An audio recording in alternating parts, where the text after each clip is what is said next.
Kota Padang menjadi salah satu wilayah yang sudah menyelenggarakan sekolah tatap muka. Langkah tersebut diambil setelah Kota Padang keluar dari zona merah penyebaran virus corona.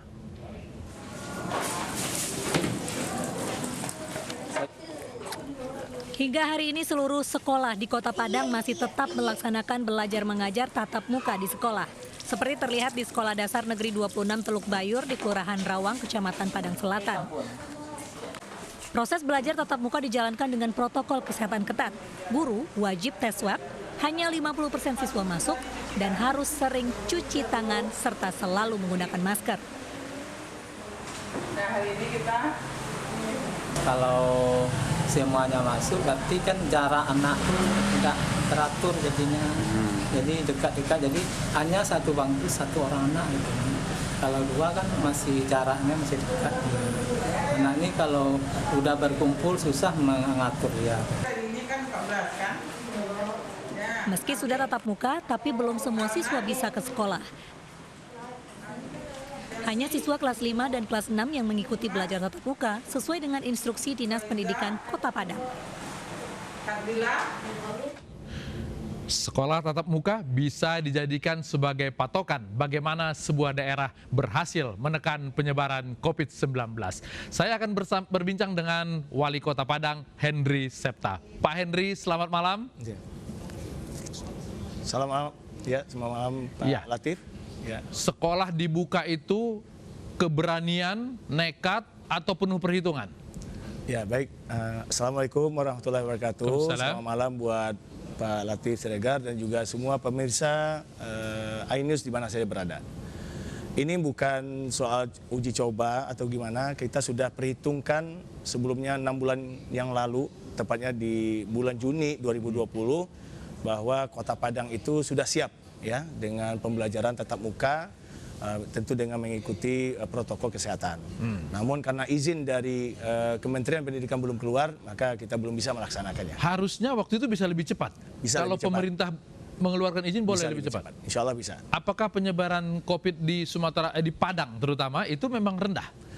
Di bulan Juni dan bulan Juli, ketika Presiden boleh mengizinkan daerah yang penanganan COVID-nya baik, Ya. kita sudah siap sebenarnya. Namun karena belum ada izin, jadi kita nggak bisa lakukan.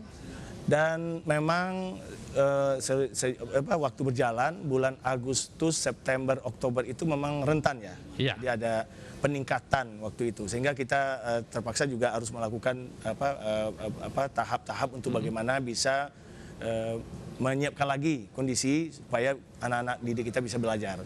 Dan alhamdulillah di bulan Desember 2020 4 kementerian mengeluarkan surat keputusan bersama yang mengizinkan kota dan kabupaten yang sudah berada di zona aman, misalnya di zona kuning, untuk melakukan pembelajaran tatap muka. Oke.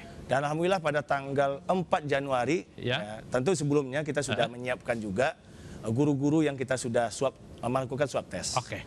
Dan alhamdulillah itu semua terlaksana dengan baik. Pada tanggal 4 Januari kita perdana melakukan pembelajaran tatap muka. Oke. Dan alhamdulillah sampai 2 bulan ini semua berjalan dengan baik. Oke. Waktu bulan Juni ada keinginan membuka sekolah itu, zona Padang itu apa? Oranye, kuning, hijau? Zona Padang waktu itu berada dalam kuning, ya, alhamdulillah. Dan oleh karena itu kita mendapatkan hadiah dari Kementerian Dalam Negeri sebesar 14,9 miliar. Karena bisa menangani COVID dengan baik. Oke. Namun berjalannya waktu, bulan Agustus, September, Oktober, ya ini kita kebablasan juga. Jadi akhirnya ada peningkatan sampai kita masuk ke zona merah. Karena kebiasaan warga. Karena kita udah ngomong ya udah aman gitu ya. Jadi masyarakat udah mulai lengah dengan ini gitu loh. Jadi artinya memang kerja keras semua pihak, pemerintah dan semua warga Kota Padang, alhamdulillah kita bisa lagi drop ya, menurunkan COVID ini. Bulan berapa kembali hijau? Belum hijau Mas, kita masih kuning. Masih kuning bulan berapa itu? itu? Bulan November ketika kita September merah, November bisa kuning. September ke Oktober itu menanjak merah. Menanjak. Ya. Yang puncaknya itu Oktober. Oktober. November sudah bisa kuning dalam 1 bulan. Apa Iya. strategi yang dilakukan menekan itu? Jangan-jangan nggak ada tes, jadi kelihatannya rendah. Nggak ada. Jadi pada bulan November kita salah satunya upaya kita adalah mengeluarkan surat edaran. Iya. Larangan melakukan kegiatan ramai ya, seperti pernikahan. Iya.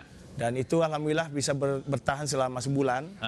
Dan sesuai dengan hasil dari lapang yang kita dapat dari Dinas Kesehatan dan juga dari Satgas Kota Padang, itu Kota Padang bisa berada di zona kuning kembali. Nah, karena apa?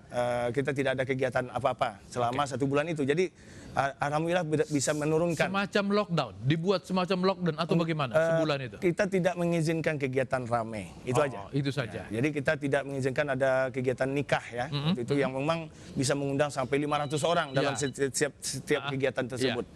Nah untuk itulah kita melihat mungkin dengan dasar itu Kota Padang bisa kembali ke zona aman. Gitu. Warga bisa menerima, kan kebiasaan warga Sumatera Barat itu ya ngumpul-ngumpul, makan-makan, mau mereka menerima itu? Ya banyak tantangan ya. Apa memang pendekatan? mereka nolak, ya marah ya kita mengeluarkan surat edaran. Tapi nggak apa-apa. Bagi kami yang penting alhamdulillah dengan waktu yang relatif cepat terjadi penurunan. Nggak takut waktu itu dimarahin warga terus nggak dipilih lagi jadi wali kota?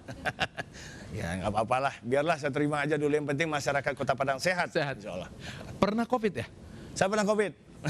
Jangan-jangan karena kena COVID itu sakit, nggak enak sehingga kemudian ingin warganya jangan kena COVID. Ya begitu. Ya artinya gini. Sebenarnya ini kan virus ya. Virus yang memang kita semua sudah tahu.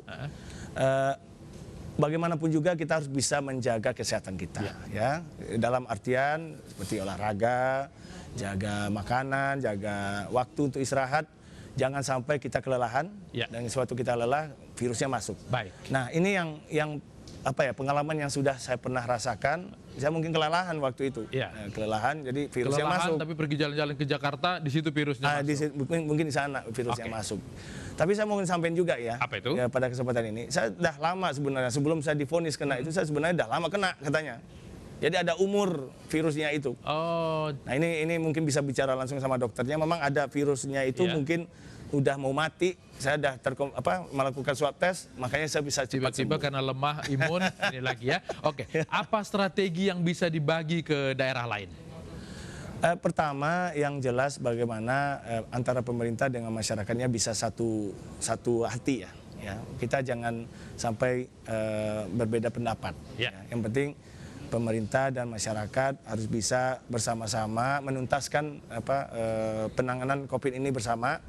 Dan ya yang kami lakukan di Kota Padang adalah yang jelas itu melakukan tes besar-besaran, ya swab tes besar-besaran, tracing juga besar-besaran, ya kita isolasikan secara besar-besaran. Dan semua itu kita lakukan agar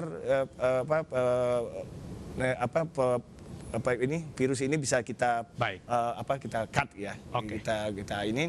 Dan juga yang penting bagaimana kita edukasi masyarakat tentang bagaimana selalu memakai masker ya. Maaf ya ini karena walaupun sudah kuning tetap pakai masker ya, pakai masker selalu 3M. Karena kita tidak hanya melindungi diri kita saja, tapi kita juga harus melindungi masyarakat kita atau saudara kita yang mungkin mempunyai penyakit bawaan. Itu seperti itu. Baik. Nah, Pak Wali, terima kasih sudah berbagi. Mudah-mudahan sehat selalu dan warga Kota Padang juga sehat semuanya. Siap, terima kasih. Selamat datang. Terima kasih sudah bergabung di Ainus. Ya. Sebanyak 10 juta dosis bahan baku vaksin Sinovac asal Cina tiba di Jakarta. Kami segera kembali.